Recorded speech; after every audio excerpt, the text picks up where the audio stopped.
माझ्या हाताखाली किंवा माझ्या अंडरमध्ये 17 लाईनमन आहेत. त्यापैकी एक सूरज बंडूजी परसाके, त्याला नकोडा आणि उसगाव ह्या 2 गावांचा चार्ज दिलेला आहे. तर आज सकाळी 12 ते 1 दरम्यान सूरज बंडूजी परसाके हे आपल्या कार्यावर आपल्या कामावर असताना नकोडा मार्गे HSC च्या कंपनीपासून उसगावकडे जात असताना नकोडा गावचे सरपंच किरण बांदुरकरजी यांनी त्यांना हे सगळं लाईनमॅनच्या सांगण्यानुसार की यांनी त्यांना रस्त्यामध्ये सांगितलं की नकोड्यामध्ये DPवर प्रॉब्लेम आहे आणि तुला आमच्यासोबत चल असं ते सांगण्यात आलं.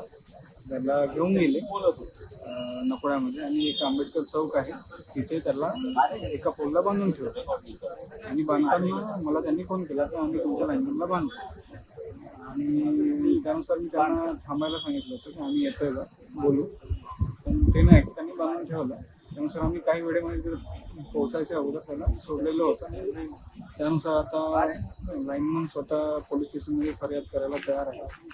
आम्ही त्या पोलीस स्टेशनमध्ये कंप्लेंट केलेली आहे आणि पुढील तपास पोलीस करून राहिले असं त्यांचं सांगतो. माझ्याकडं उसगाव आणि नकोडा हे 2 गाव आहेत. मी उसगावला जात असताना ACC सिमेंट फॅक्टरीजवळ मी फोनवर बोलत असताना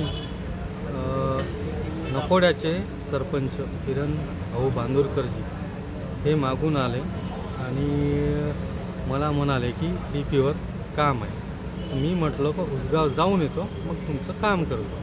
त्यांनी माझं ऐकलं नाही का मला अर्जंट आहे म्हणे. मला घेऊन गेले. DPवर गेल्यावर तिथं त्यांनी थांबले नाही. त्यांनी म्हणे का डॉक्टर बाबासाहेब आंबेडकरच्या तिकडे गेल्याबरोबर तिथं गेलो. गाडी ठेवल्यावर मला डायरेक्ट पोलला नेऊन माझ्या दुपट्ट्याने अर्धा ते पाऊण तास त्यांनी बांधून ठेवलं आणि पूर्ण मौल्याला जमा केले आणि त्यांनी बोलत होते.